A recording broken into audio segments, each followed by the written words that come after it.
Riwruok makedo ne ratich oganda e pacho kaendi, Kenya Human Rights Commission osundo riwruok mar piny mangima marango ratich oganda miluongo ni UN Human Rights Council mondo tamre yie gi kwayo mar piny Kenya madwaro ni okete obed jakanyo e kuku mar riwruogno.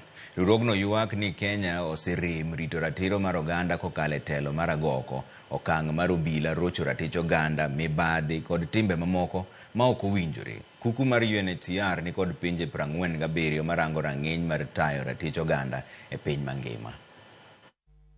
In the last 2 years, we have seen massive human rights violations with no accountability. In fact, when you look at the Gen Z protests, whereby, as we speak today, there are 60 or more Kenyans who actually lost their lives. But your guess is as good as mine. Have you had any case against any police officer? Please let me know. So the long and short of it is that based on the arguments that or the reasonings that we've given in this press conference, Kenya does not merit to have a seat at the United Nations Human Rights Council. Kenya kose bedo kaluo orders me court giseti marach kod sirikal kod DCI giseti marach kod Kenya Police kagi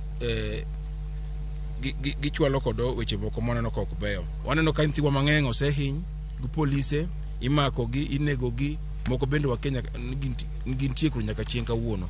Koro omiyo haka Kenya Human Rights wamakre kod other civil society organizations wakwedo kendo wawacho ni Kenya onge good moral authority mar kwayo mondo bed a member of the UN Council.